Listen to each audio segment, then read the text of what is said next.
Eu vou passar o último dia da semana agora pensando o significado melhor para mim da ideia o último.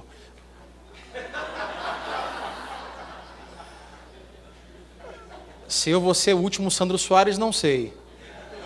O último pastor nessa igreja pregando também creio que não. Mas entendi, né? O último convidado desse mês de outubro do aniversário, porque o mês acaba amanhã. Então, muito obrigado, pastor André, pelo convite, sinto-me honrado. Não vi com toda a minha família, sou casado, com a Adriana veio comigo hoje. Fique de pé, esposa. Está comigo hoje aqui.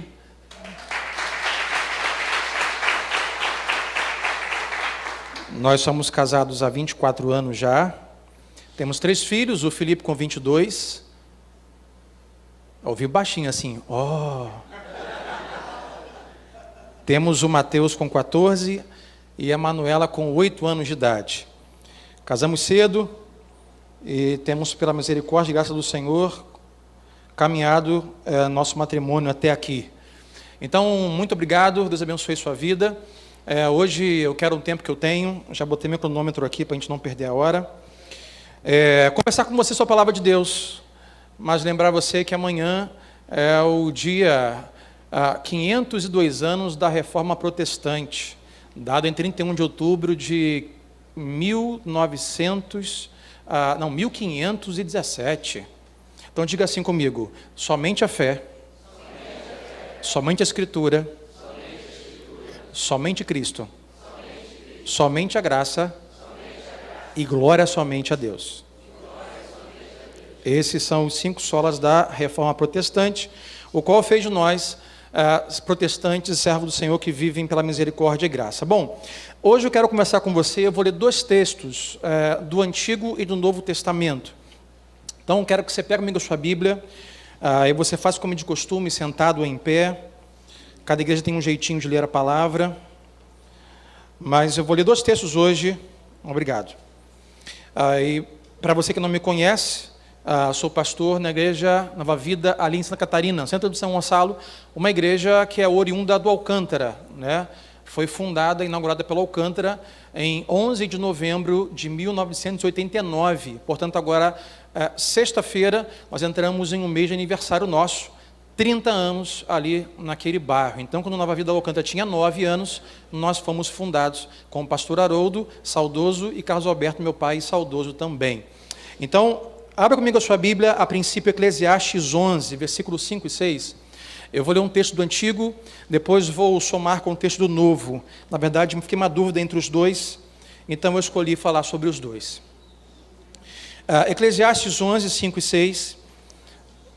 Um texto de Salomão, o homem mais sábio que já existiu, segundo a Bíblia. O homem que sabia nos ensinar sobre as vaidades da vida.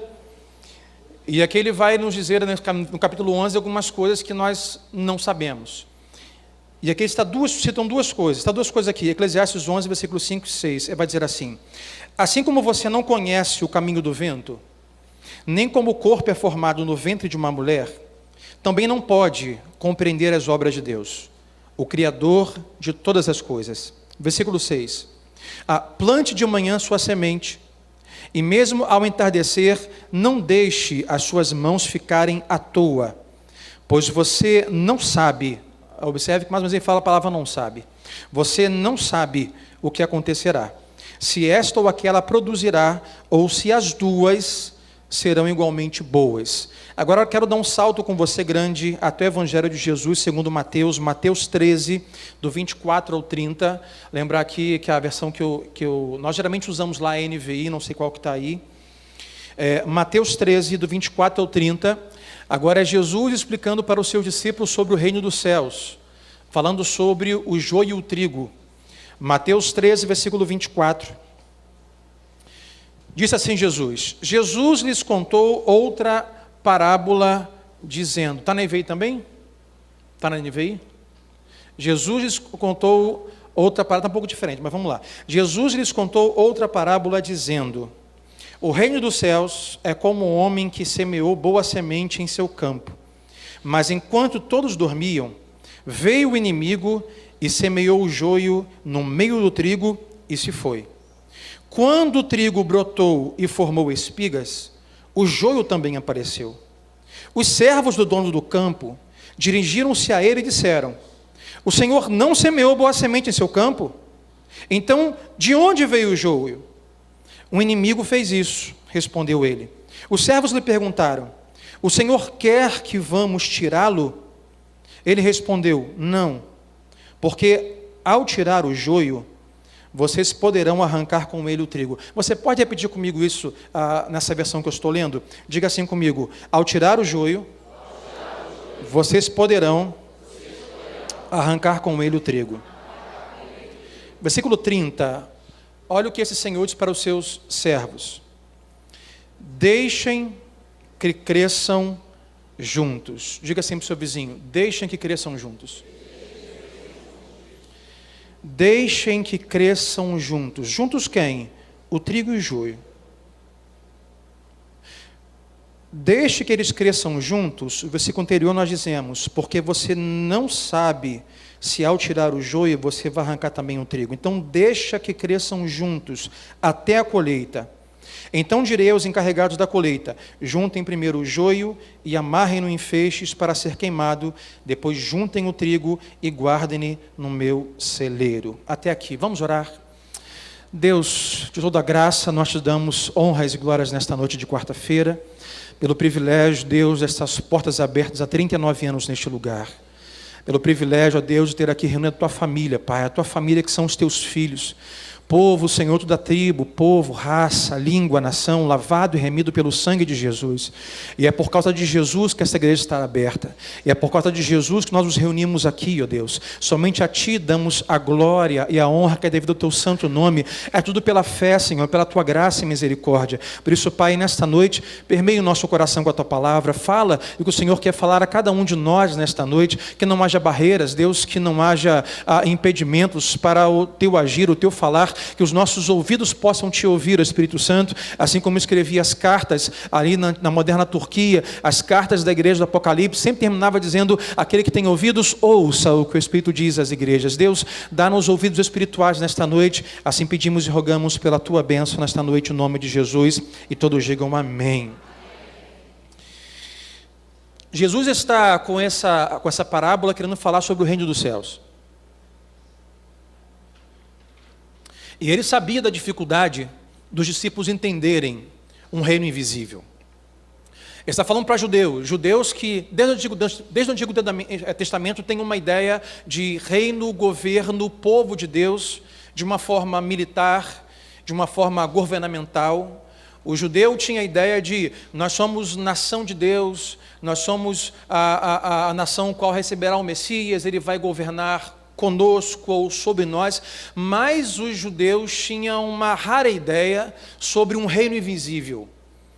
O que C.S. Lewis vai explicar e dizer sobre esse reino do já e o da ainda não. O já e o ainda não. O reino espiritual, o reino de Cristo, aquele que por parte já veio até nós, mas em parte não chegou ainda. Está sendo produzido, criado, até que de fato se consuma o reino dele, sobre céus e terra.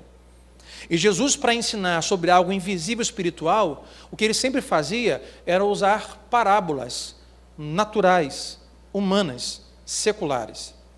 Você percebe, nos ensinos de Jesus, que ele sempre buscava, nos seus ensinos, explicar e demonstrar.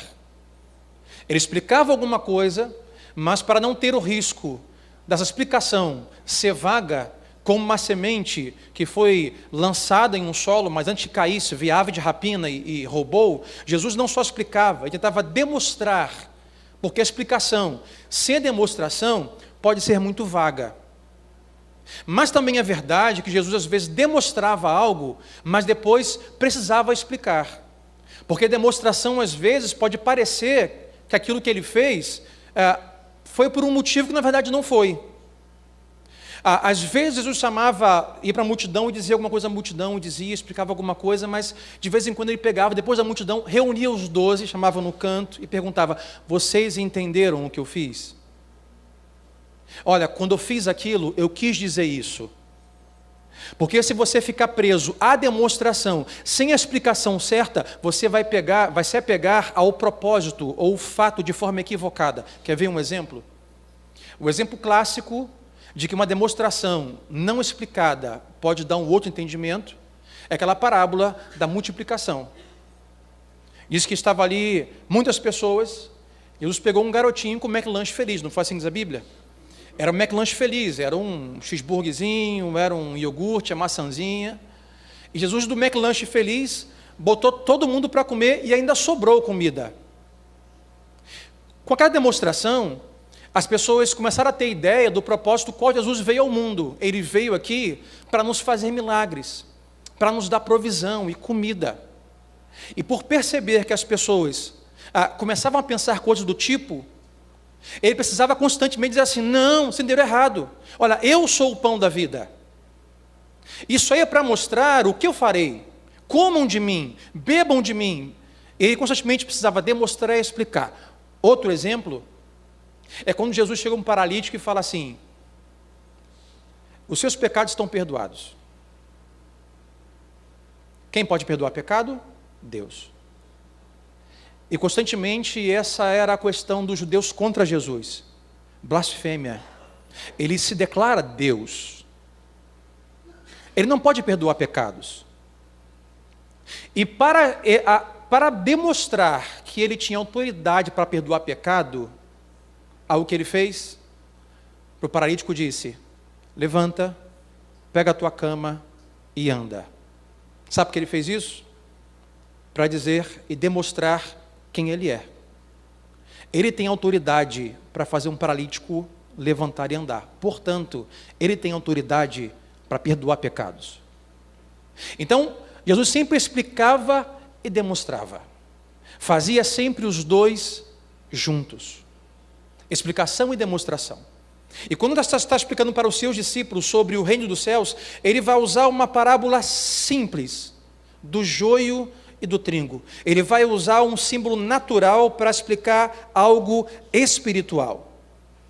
E quando ele explica, ele vai contar: olha, um homem do campo semeou uma boa semente de trigo, mas durante a noite veio um inimigo, veio um homem mau e semeou ali junto o trigo e meteu o pé e foi embora, e no dia seguinte cresceram juntos o trigo e o joio. Aí os discípulos perguntaram aos seus servos: quer que nós arranquemos o joio? Aí o Senhor disse: não, deixe que eles cresçam juntos. E é aí que eu quero começar a pregar nesta noite. Fazer você entender a importância de algumas coisas que você, até mesmo qualquer pessoa, discordaria que deviam crescer juntas, mas mostrar para você que elas precisam crescer juntas. Porque há um equilíbrio. Quando alguma coisa cresce, outras coisas junto crescem. Eu vou te dar um exemplo.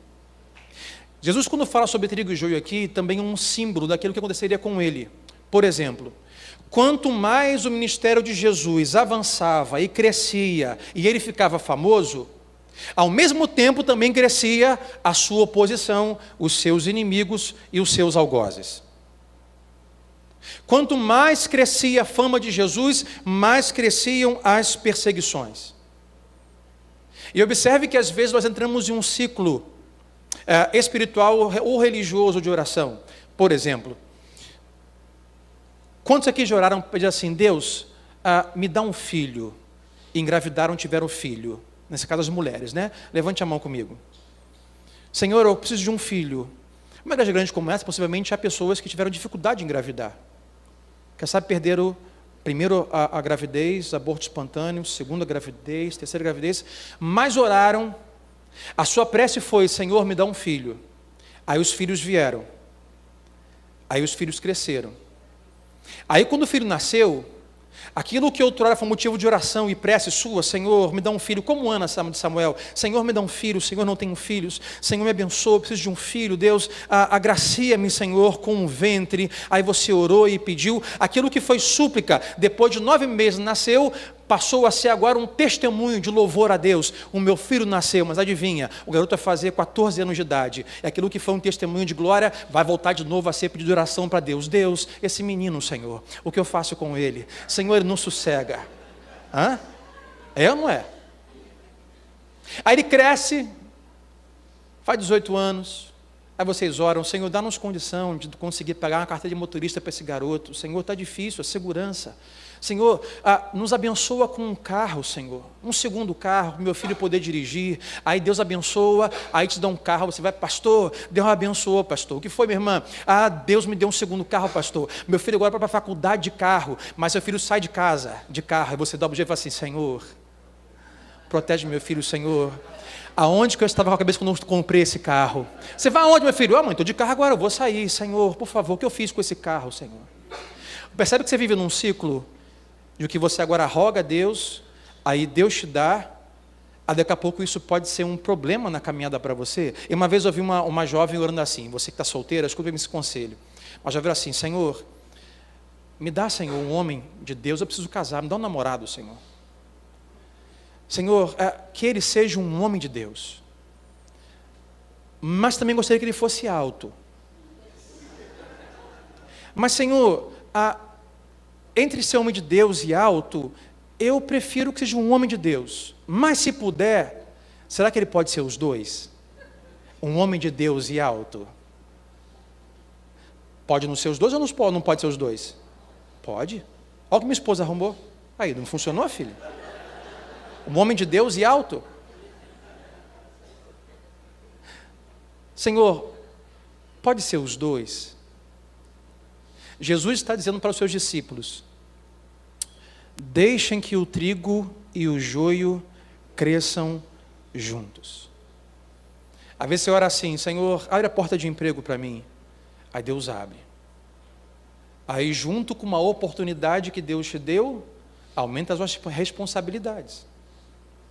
Senhor, me ajuda a uma promoção no trabalho. Aí você é promovido, muda de sala. Mas agora tem pessoas novas, funcionários novos, que geralmente são atrasados, que são lerdos, que são lentos. Aí você fala, Senhor, que gente difícil. A oportunidade aumenta, junto se aumenta a responsabilidade. Ou seja, você sempre vai trabalhar com os dois. Tem coisa que não dá para arrancar. Eu já quero começar a fazer você pensar como está a sua vida hoje. Porque possivelmente, você hoje veio aqui, ou está orando assim, dizendo assim, Deus, será que dá para o Senhor arrancar isso da minha vida? Será que, Deus, o que aconteceu? Porque eu recebi isso do Senhor, mas diante disso, tais coisas estão acontecendo. Senhor, eu orei por um filho e agora meu filho dá um problema danado. Eu orei, Senhor, por uma bênção, mas com a bênção vem dificuldades. Olha para o seu vizinho e diga assim, o seu problema hoje foi você que orou e pediu a Deus. Você que orou e pediu a Deus. Então, diga assim, então não reclame.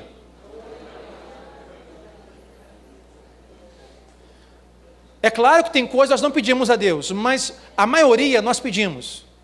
Aí Deus dá. Você fala assim, Senhor, onde que eu estava com a cabeça quando eu pedi isso? Eu confesso, pastor André, que eu nunca pedi para ser pastor. Nunca pedi. Também não, né? Nunca pedi.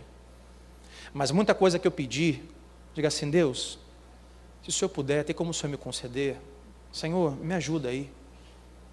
Aí Deus vai e dá. Mas junto com isso, vem algumas coisas que fazem parte. Algumas coisas que precisam estar juntos. Porque nós temos um costume de separar as temporadas da vida.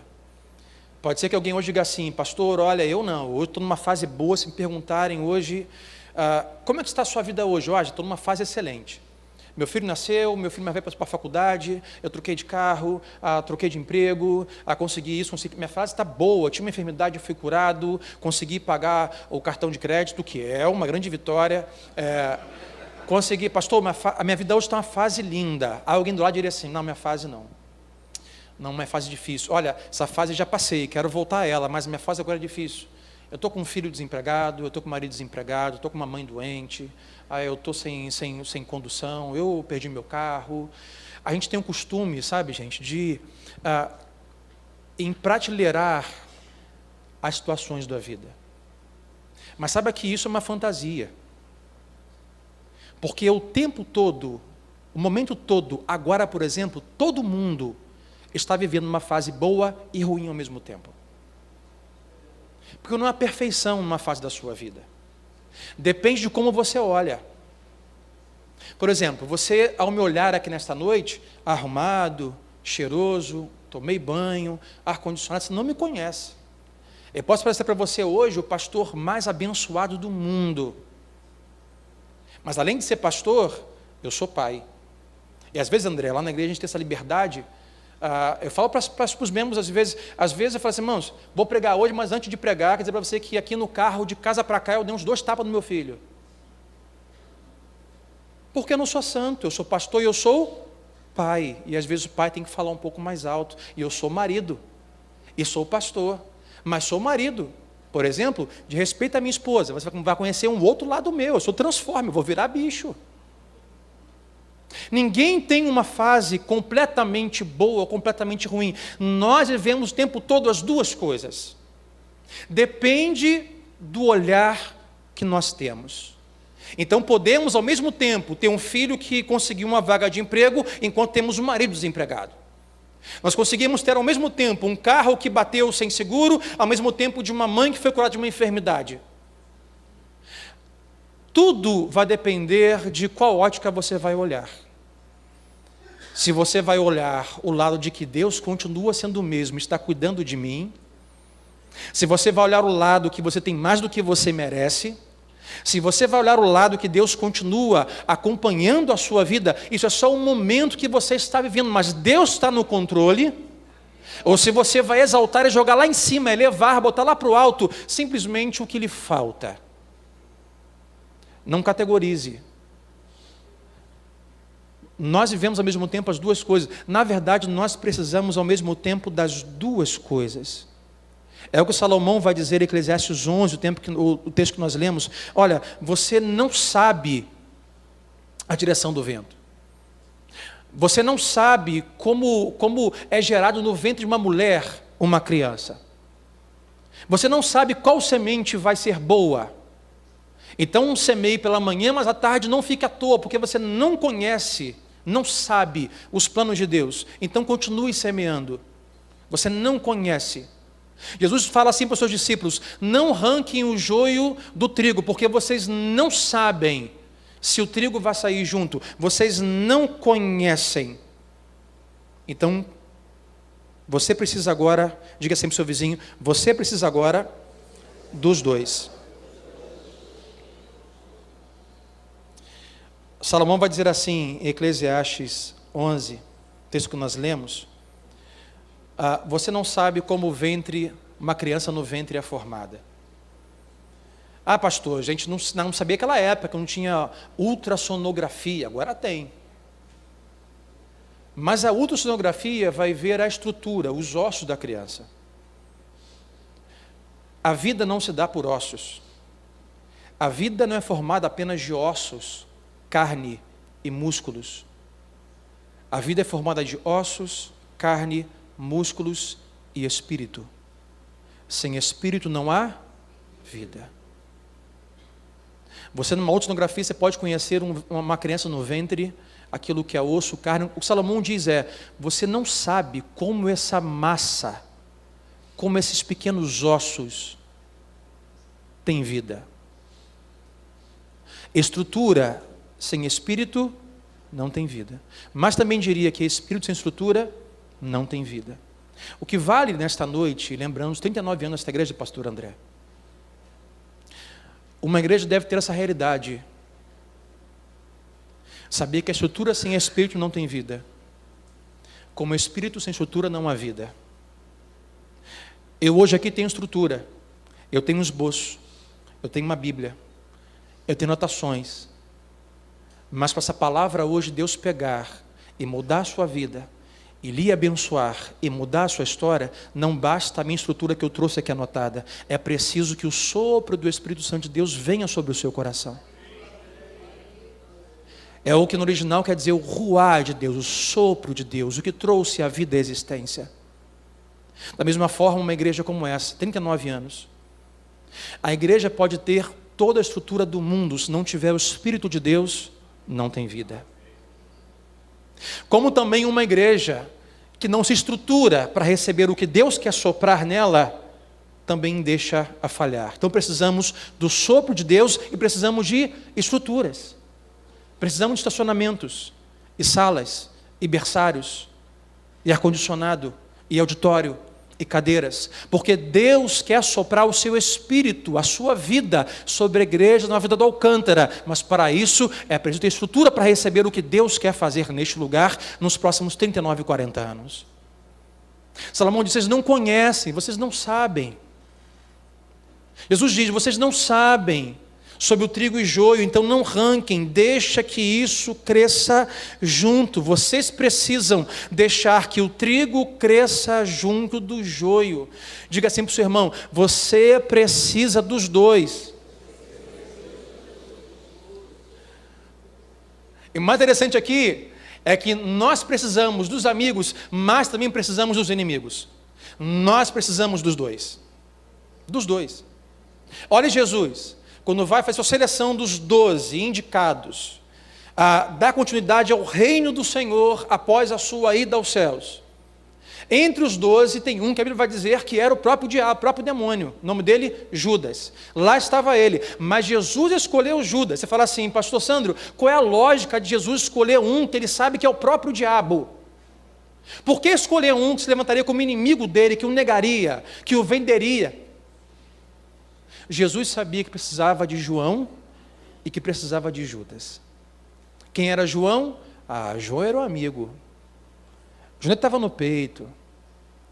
João é tão amigo que ele mesmo fala sobre ele mesmo, uma autobiografia no seu evangelho, dizendo o melhor amigo de Jesus, que era ele. Jesus precisava de João, porque quando está na cruz do Calvário, Jesus, e sua mãe Maria agora vai ser uma viúva enlutada, Jesus olha para João e diz: cuida da minha mãe, João. Jesus precisava de João para cuidar de Maria, mas Jesus também precisava de Judas para levá-lo para a cruz. Porque o propósito de Jesus era ir até a cruz para morrer por nós. Então Jesus precisava de Judas para levá-lo lá. Você precisa dos seus amigos, mas você também precisa dos seus inimigos. Você precisa de tempo de bonança, paz, de saúde, mas você também precisa dos momentos de dor, de baixa. Você precisa de momentos de sucesso, mas também você e eu precisamos de momentos de fracasso. É do fracasso que saem os grandes sucessos. É de lá de baixo que sai. Eu gosto de puxar ferro, de ir para a academia. Eu me lembro quando era jovem ainda. E quem é que já fez metal, já fez em praia? Barra. Quem sabe que é barra? Que os homens sabem que é barra? Levanta a mão quem sabe que é barra aí. Barra. Aquele ferro assim na horizontal, você pega a barra assim, e você segura nela e levanta o corpo até lá em cima, sobe e desce. E quando era jovem fazendo barra na praia, o rapaz falou assim: você está fazendo errado. Eu falei: errado por quê? Não, você está subindo muito bem, mas quando você desce muito rápido. Eu falei: o que tem? Ele: não, tem tanto movimento ou tanta parte muscular e fortalecimento quando você se puxa para cima, mas a mesma coisa acontece quando você desce.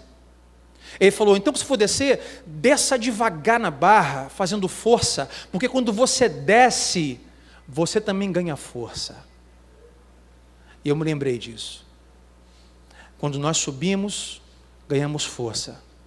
Mas às vezes também quando nós descemos, quando nós estamos sentindo dor, quando nós estamos sofrendo, quando nós não entendemos o que Deus tem com isso que está acontecendo na nossa vida, são nesses momentos também da descida, sabe, do joelho, nos momentos de dor, é que você pode se tornar mais forte e ganhar força. E desse dia em diante, tudo que eu faço, eu sei que há uma força que empurra, mas também a força que vem para mim, eu posso dela me fazer mais forte em Cristo. Então eu preciso das duas coisas: amigos e inimigos, alegrias e dores, sucessos e fracassos. Os homens mais bem-sucedidos que já existiram foram bem-sucedidos através do seu próprio fracasso ou do fracasso de outros.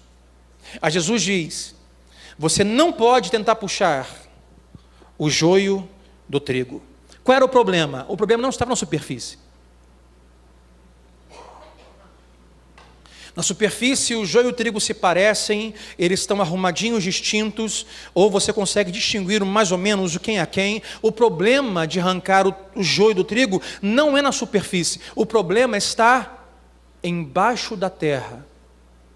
Porque embora pareçam bonitinhos aqui em cima, embaixo da terra as raízes estão entrelaçadas.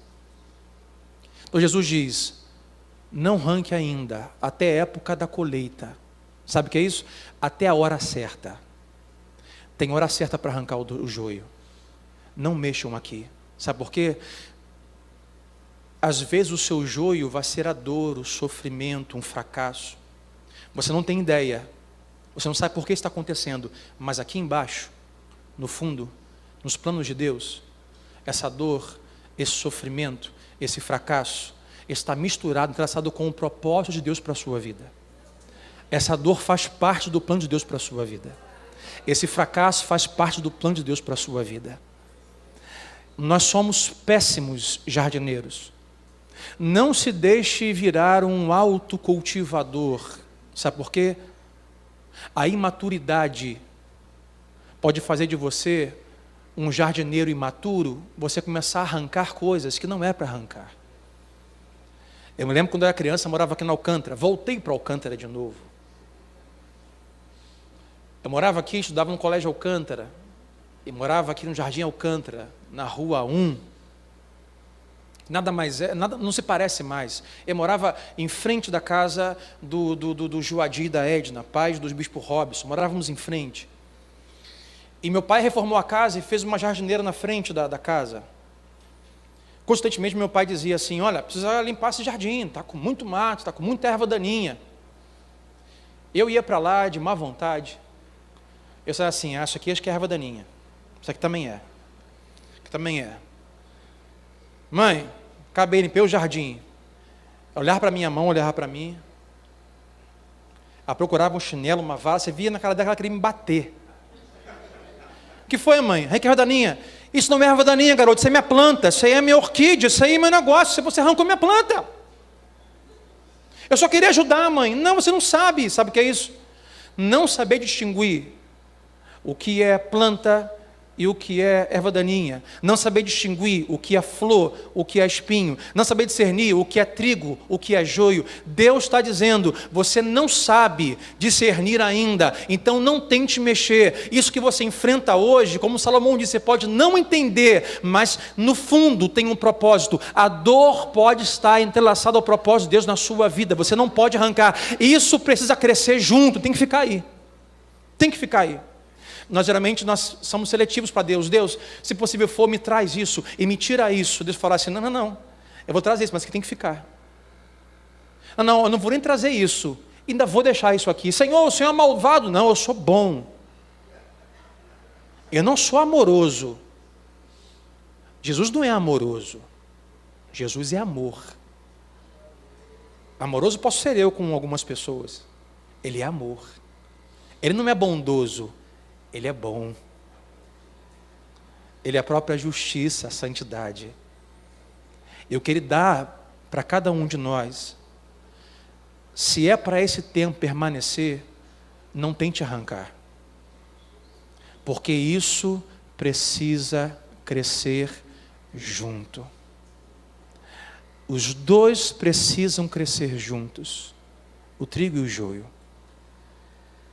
Vai chegar o dia da colheita. Vai chegar o dia do plano perfeito de Deus. Vai chegar o dia que essa dor vai ser arrancada.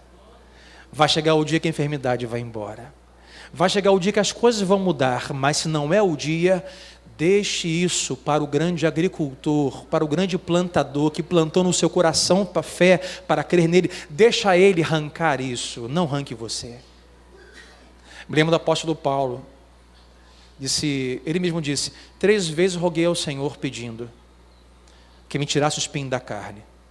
Ele falou: 3 vezes eu roguei, Senhor, tira esse espinho da minha carne. Sabe o que Deus diz? Paulo diz, mas ele disse: não. Isso agora precisa estar aí. Eu vou te dar mais graça. E a minha graça vai ser suficiente para que você consiga conviver com isso. Deus falou para Paulo: não vou arrancar isso agora. Isso agora precisa crescer junto com o ministério que eu te dei, com as igrejas que eu te dei, com as cartas que eu te dei. Às vezes a coisa que você não gosta, às vezes a coisa que você gostaria de pedir a Deus para arrancar, é isso que Deus está usando para um propósito na sua vida. Ele me trouxe hoje aqui para dizer isso para você. Algumas coisas que você quer, até ora ou espera que Deus arranque, pode ser que seja no propósito de Deus para a sua vida. É isso que Ele vai usar para fazer a vontade dEle na sua vida. É por isso que Jesus disse: não arranque ainda, deixe crescer junto. É por isso que Salomão disse: você não sabe aonde sopra o vento, você não sabe como o ventre é formado uma criança, você não sabe, então você não pode conhecer os planos de Deus. Porque, meu irmão, o plano de Deus é tão perfeito que Deus pode usar até erros nossos para o seu propósito. Deus pode. Eu vou te dar alguns exemplos. Davi cometeu a maior estupidez que o homem poderia cometer ou pode cometer. A grande estupidez de Davi foi olhar uma jovem na casa ao lado, trazê-la para se deitar com ele quando não era sua mulher. Davi cometeu uma grande estupidez. E esse filho então morreu. Mas depois da sua esposa, agora a mesma mulher, ela gerou um outro filho de Davi. O seu nome que nós lemos aqui, Salomão. Da estupidez que Davi cometeu em trazer uma mulher que não era sua esposa, do segundo filho da sua estupidez, nasceu o homem mais sábio que já existiu. Deus pode pegar uma estupidez e transformar em algo para a sua glória, para um propósito. José está com o sonho de Deus contando para os seus irmãos. E Deus quer que esse sonho se cumpra. Deus quer que José vá até o Egito, sim ou não? Porque Deus sabe que uma grande fome vai chegar no mundo e José vai ser usado para alimentar, sustentar e manter o seu pai, a sua família, a nação de Israel. Então José precisa estar no Egito. Só que José não sabe disso. Se você olhar comigo, veja o que diz aqui rapidamente, em Gênesis capítulo 37, versículo 28.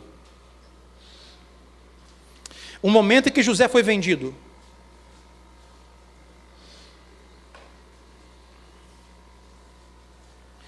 Gênesis 37, versículo 28, vai dizer assim: quando os mercadores ismaelitas de Midian se aproximaram, seus irmãos tiraram José do poço e o venderam por 20 peças de prata aos ismaelitas que o levaram para o Egito. Levaram José para onde? Quem levou José? Os ismaelitas. Diga assim comigo: os ismaelitas levaram José para o Egito. E assim, José foi para o Egito, levado pelos ismaelitas. Aonde José precisava estar? No Egito. Quem o levou? Os ismaelitas. Quem são os ismaelitas? Descendentes de Ismael. Quem é Ismael? O filho da idiotice de Abraão com a sua serva Agar. Abraão se precipita da promessa com Sara para gerar Isaque. Então ouve o papo da sua esposa Sara. Ele pega uma jovem chamada Agar, sua escrava, faz um filho nela. Ele comete um erro. Ele se precipita. O que pode sair daí de Ismael? O que Deus pode fazer através de um erro de Abraão? Sabe o que Deus faz? Deus pega os descendentes de Ismael, que foi um erro de Abraão, e usa eles para pegar José e levar para o Egito. Deus usa um erro de Abraão a seu propósito para fazer com que a promessa em José se cumpra. José chega lá no Egito, ele vai ser preso. Ele não queria ser preso, mas sabe por que tem que ser preso? Porque ele precisa conhecer aquele que vai falar dele para Faraó. Aí ele vai para o castelo, aí lá ele começa a governar. Agora os seus irmãos voltam para pedir comida, e José está choroso, emocionado, lembrando que foi vendido. Até que ao olhar os seus irmãos, ele diz: captei a vossa mensagem. Captei, Senhor. Eu tinha um sonho quando eu tinha 17 anos de idade, pensou José. Eu não entendi, eu não gostei, eu não concordei de me venderem. Eu não pedi para ser preso, eu fiquei 20 anos aproximadamente preso, escravo. Isso me doeu. Eu fiquei sem ver o meu pai, eu fiquei sem ver os meus irmãos, eu fiquei sem a minha casa, eu fiquei sem a minha vida. Isso José de frente dos seus irmãos. Eles não sabiam que era ele ainda. Senhor, isso me doeu muito, mas agora eu entendi que isso precisava acontecer para que eu hoje estivesse aqui. E a visão que eu tive dos feixes no campo e das estrelas agora está se concluindo, porque o Senhor sempre cumpre os seus propósitos. Alguém que diga assim hoje, não sei se tem alguém aqui, não sei se é para você, mas diga assim: pastor, Deus pode usar algumas burrices que eu cometi? Sim, pode. É só você dizer: Deus, eu me arrependo, me perdoe e reconheço que foi um erro. Deus não só pode reparar, mas Deus usou descendentes de Ismael para levar José para o Egito. Deus usou um erro, uma estupidez de Davi para criar o mais sábio que já existiu. Sabe quem faz isso, irmão? Não é o governo, não é o INSS, não é a Petrobras. Sabe quem faz isso? O Senhor Deus poderoso, Jeová Jireh. Só Ele que faz isso. Então algumas coisas na sua vida agora você precisa deixar crescer juntos. Entregue isso na mão do Senhor. Para alguém hoje aqui, Deus está dizendo: olha, você pode não entender isso agora, mas isso faz parte de um propósito, de um plano maior. Não tente arrancar. Isso precisa agora estar aí até o dia da colheita. Fique em pé comigo, quero orar com você nesta noite.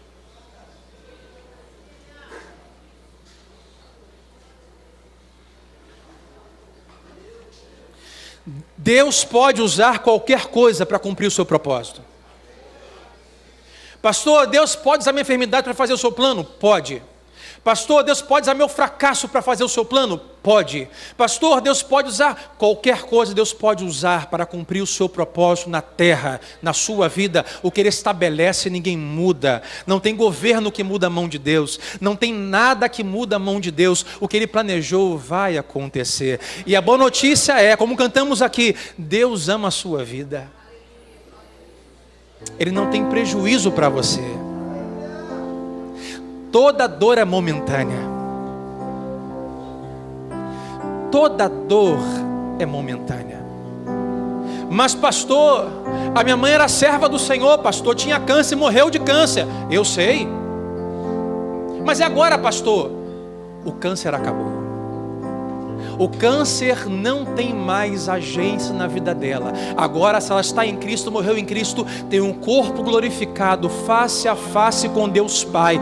Tudo é passageiro, disse ele, mas as minhas palavras não passarão. Tudo tem um propósito, irmão. Deus cumpre a sua promessa na sua vida. Se você entrou aqui hoje, sabe, desesperado, cansado, sentindo fracassado, sem ânimo, dizendo assim: Deus, arranca isso, vai lá para o culto hoje, olha, o pastor Sandro vai pregar lá, eu nunca ouvi, mas Deus, arranca isso, Senhor, tira isso, arranca isso. Quem sabe para você, Deus diz para você hoje: não é hora de arrancar, isso faz parte, isso está enraizado, entrelaçado com um propósito que eu tenho na sua vida. Eu vou te dar graça, eu vou te dar fé, eu vou te dar palavra, eu vou te dar alimento, eu vou te dar força, porque você é forte quando sobe, é forte no sucesso, mas Deus também dá força a você quando você desce, quando você está escondido e ninguém vê, quando ninguém pergunta por você, quando você se sente fracassado, quando você está sofrendo. Nós somos fortes quando puxamos e subimos, mas somos fortes também quando nós estamos abaixando, descendo. Deixe Deus hoje trazer força da onde não parece existir força nesta noite. Paulo disse: é na minha fraqueza que eu sou forte. Aleluia. Oh, aleluia, Senhor. Oh, nós não sabemos, ó Pai, quais são os teus planos. Nós não sabemos quais são os seus métodos, ó Deus. E os seus métodos não são os nossos métodos. O seu plano, Senhor, é melhor do que o nosso. A tua vontade é perfeita, boa e agradável. E se você hoje não precisa que Deus fortaleça a sua vida, você hoje diz assim: Deus, oh Pai, preciso que o Senhor me dê força. Porque Deus, eu vou ser sincero, a oração que eu tenho, Senhor, é somente essa: arranca isso de mim. Arranca isso da minha casa, arranca isso do meu coração, arranca isso da minha vida. Ah, meu irmão, é mais profundo do que você imagina. Tem pessoas que acham que a vida vai mudar se mudarem de comportamento. É mais profundo do que isso. Não é o comportamento, é o seu coração. Deus não quer mudar o seu comportamento, Ele quer mudar o seu coração. Mas se você hoje quer orar assim, quero convidar você rapidamente, sai do seu lugar e vem aqui à frente, dizendo assim: Deus, eu preciso que o Senhor hoje me fortaleça. Deus, é da tua vontade que isso permaneça. Deus, me fortalece, me dá força. Deus, se isso que eu estou vivendo faz parte do teu propósito, então Deus, hoje eu aceito e peço a tua força para a minha vida. Aleluia, Senhor.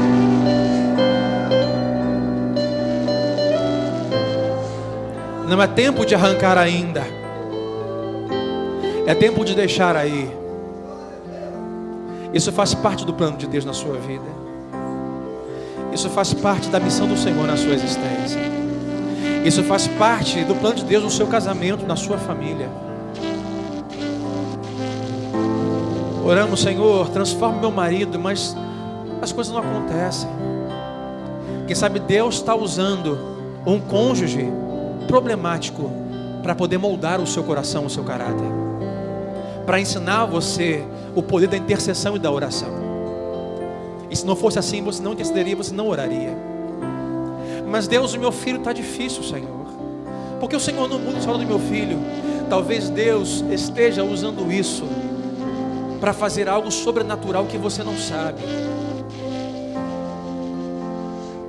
Meu irmão, eu nunca fui o filho que meu pai esperava que eu fosse. Não do jeito que ele queria. Ele queria eu de cabelo cortadinho, eu tinha o cabelo grande. Ele queria eu certinho na igreja, eu tinha brinco na orelha e calças rasgadas. E minha mãe orou por mim incansavelmente com meu pai. O caminho que meu pai queria que eu fizesse não era o mesmo caminho que Deus queria que eu fizesse. Mas no final, estou eu aqui, aonde meu pai queria que eu estivesse. Só que o caminho do meu pai não é perfeito como o caminho do Senhor. O meu caminho é perfeito, a minha vontade é boa e perfeita. Não questione, mas diga: Deus, se é o teu plano, ensina-me a viver o teu plano, porque o dia da colheita vai chegar. Vai chegar o dia que o Senhor vai separar trigo de joio. Vai chegar o dia que eu verei os planos do Senhor se cumprindo. Vai chegar um dia em que toda lágrima dos olhos serão enxugadas. Deus, nós oramos esta noite, ó Pai. O Senhor diz: meus caminhos não são os teus caminhos. A minha vontade de ser Ele é boa, perfeita e agradável. Deus, aqui irmãos, Senhor, aqui a tua família hoje, Deus, que diz: Deus, eu não tenho concordado com o que está acontecendo, eu tenho dito: Senhor, por favor, arranca isso. Ou outros dizem: Deus, eu não entendo porque o Senhor está fazendo isso. Deus, eu não entendo porque o Senhor deixou isso. Deus, não entendo porque durante a noite veio o Senhor inimigo e semeou esse joio na minha vida. Deus, eu não entendo porque essa amizade do meu filho chegou. Deus, não entendo porque o meu cônjuge está desse jeito. Deus, não entendo porque as coisas estão assim. Deus, durante a noite algo aconteceu e eu não vi.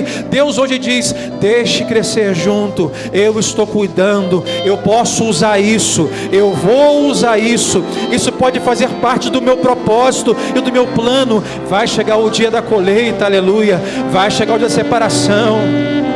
Não tente puxar, não tente arrancar porque você não gosta, porque você poderá prejudicar o meu plano na sua vida. Deus, hoje peço, fortalece, Deus. Traz fé para crer no teu plano, no teu propósito. Deus, traz, como fez com o apóstolo Paulo, graça, Senhor. Que os irmãos e irmãs recebam nessa noite força para viver esse tempo na sua vida. E que eles aproveitem esse tempo, ó Deus, e aprendam com o Senhor que é na fraqueza que somos fortes. Que eles aprendam, ó Deus, que não é porque temos problemas que estamos derrotados.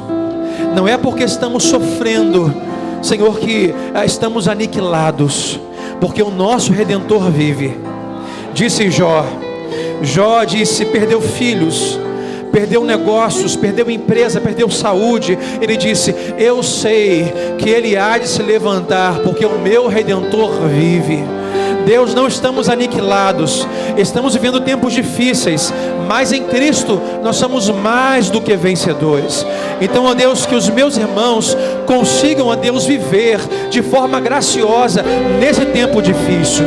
Que enquanto o joio estiver entrelaçado com o trigo, eles consigam ainda semear e colher, sem olhar o vento, sem olhar a chuva. Deus, mas crer e semear pela manhã, e de tarde não ficar à toa, e semear à tarde, Deus, porque Ele não sabe qual semente brotará, se uma, se outra, ou se as duas. Deus, obrigado por tudo que o Senhor faz, porque tudo que o Senhor faz é bom, e nós te damos graças, honras, glórias e louvor nesta noite, e todos digam amém e amém. Aleluia. Meu irmão, não importa o tempo de dor, sabe, de luta que você viva, Deus sempre está ali. E mesmo quando vivemos tempos de lutas e desesperos, em Jesus é possível viver uma vida boa, porque Ele está presente, Ele está cuidando de você. Isso vai passar, e quando passar você vai olhar para trás e vai dizer: ah Deus, se não fosse aquilo, eu não seria quem eu sou hoje. Deus, se não fosse aquela luta, aquele fracasso, eu não teria sucesso. Deus, se não fosse aquela guerra, eu não teria a minha vitória. Você precisa dos dois, então deixa crescer juntos. Deus está no controle. Deus abençoe a sua vida, Jesus toma o seu lugar, em nome de Jesus. Aleluia. Quem pode dar glórias àquele que vive e reina para sempre, aquele que é Senhor dos senhores. Não há outro como Ele, não há outro como Ele. Aleluia.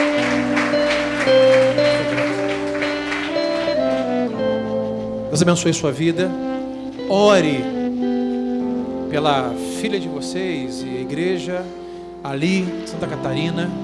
Quando você lembrar, ore pelos seus pastores, por esta igreja. Mas se o Espírito de Deus te incomodar e falar sobre assim: Pastor Sandro, aí você vai e ora por mim, pela minha família e pela igreja. Amém? A família pastoral do André, dos pastores, a minha, nós enfrentamos muitas lutas. Nós somos os dois. O André agora vai ser de 2, pai de 2 meninos. E são muitas lutas que nós enfrentamos. Como você enfrenta? E às vezes os pastores sobem aqui para pregar com muitas lutas. E o André, ele é pastor, ele é pai, ele é líder, ele é marido. Não dá para desvincular e separar, André.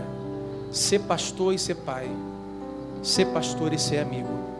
Mas Deus há de dar graça para que você consiga caminhar com tudo isso junto, nesta igreja, em nome de Jesus. Amém? Te amo, tá? Deus te abençoe.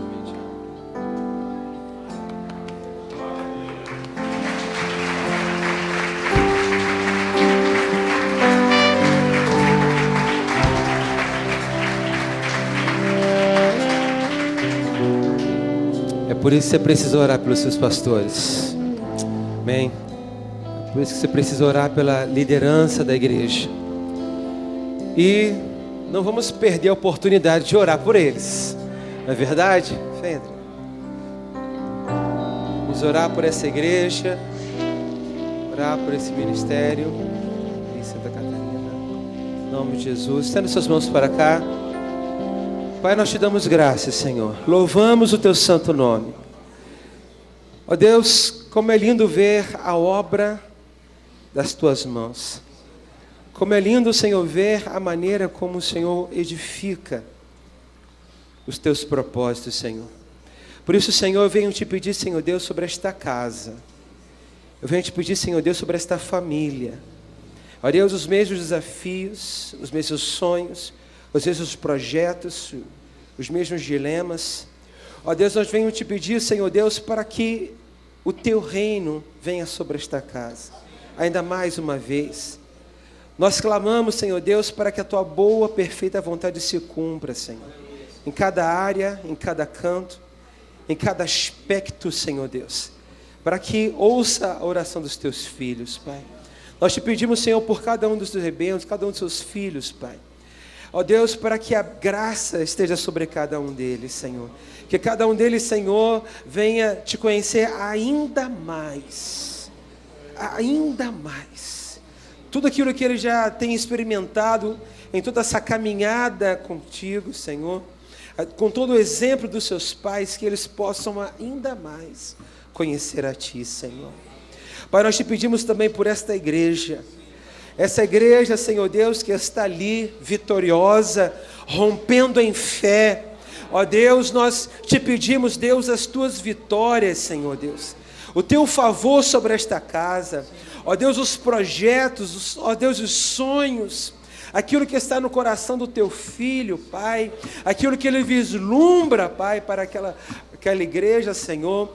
Ó Deus, esteja alinhado com a Tua vontade, Senhor. Venha se cumprir, Deus. Venha cumprir, Senhor. Nós te pedimos também por aquela escola ali local, Senhor. Ó Deus, abençoa aquelas crianças ali, que ali estudam, Senhor. Ó Pai, nós clamamos, Pai, pelo Teu favor. Te pedimos, Senhor Deus, para que aquela comunidade ali local possa ser usada nas Tuas mãos. Para que muitos aqui e ali se perdem, muitos que ali estão longe dos Teus caminhos, possam Te conhecer como Senhor verdadeiro e fiel. Para que muitos chegam naquela igreja, naquela fonte, e possam beber, Senhor, possam se alimentar, um alimento vivo e verdadeiro, Senhor, e ter as suas vidas transformadas, porque verdadeiramente a palavra do Senhor e a vida que há em Ti é manifesta naquele lugar. Pai, nós Te agradecemos, Pai, e com a mesma alegria, e com o mesmo temor diante de Ti, que Ele nos abençoou nessa noite, nós também, Senhor Deus, como igreja, abençoamos os Teus filhos, em nome do Senhor Jesus. Amém e amém. Amém. Aleluia. Aleluia.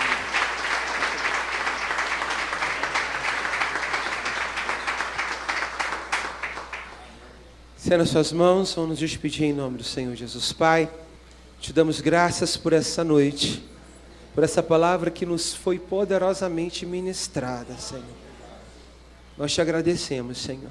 Hoje te pedimos, Senhor, desse lugar, gratos, para amanhã ter um novo dia de trabalho, e sexta-feira, e então chegar ao final de semana.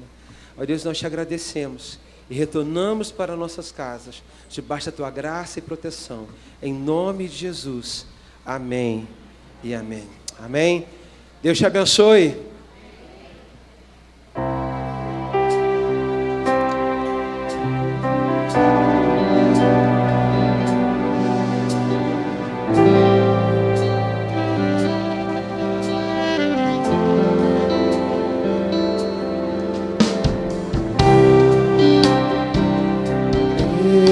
Sei que sempre estás comigo.